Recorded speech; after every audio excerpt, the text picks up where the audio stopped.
Hi, and welcome back to the channel. In for review today is the 1931 movie Frankenstein on 4K Blu-ray from the Universal Classic Monsters collection. Let's take a look at the tech specs. It was shot on 35mm, it's a native 4K transfer, the aspect ratio is 133:1, it's got a DTS HD 2.0 soundtrack, the disc size is 66GB, the runtime is 70 minutes, and it's rated PG. The movie comes with the same 4K scan as the old Blu-ray, but now benefits from the boost in resolution and application of HDR.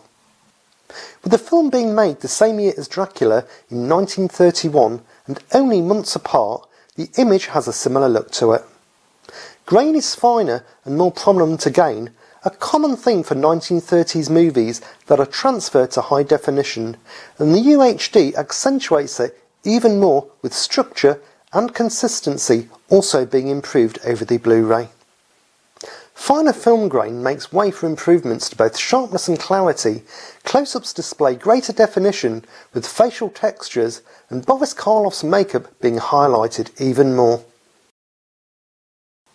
The image also has better depth.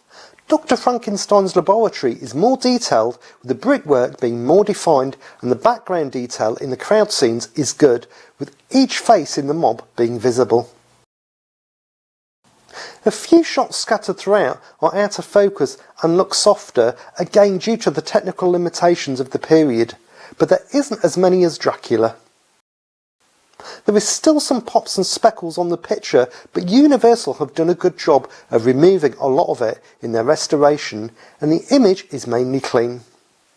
Again, HDR is the biggest game changer, as it really lends itself well to black and white films, showing better contrast from dark to light, which is what these movies needed. Greater sharpness and deeper lusher blacks make shadow detail more pronounced and defined.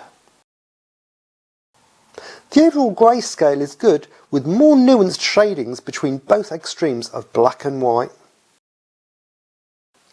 Moving on to the audio quality, the remastered DTS HD 2.0 soundtrack is the same that featured on the old Blu-ray. Dialogue is easy to comprehend, and the musical score comes through effectively. It's even possible to hear some behind-the-scenes studio noises, like the movement of the cameras. There is a slight low hiss in the background throughout the movie, just like in Dracula, which can be heard more during the quieter scenes, something that is probably to be expected for these older films. Overall, the track has been preserved well and still has a nice vintage warmth to it. To summarise, I'll give the picture an 8.2. Yet again, this is a nice improvement over the old Blu-ray, with greater clarity and the HDR enhancing the blacks and whites. It's not the best looking of the collection, but is still a worthy upgrade. And I'll give the audio a 7.4. The soundtrack stays faithful to the movie, with dialogue, sound effects and the musical score all being rendered well. If you enjoy this type of content, why not consider subscribing, as I have new videos coming out every week. Thanks for watching, enjoy your movies. Bye!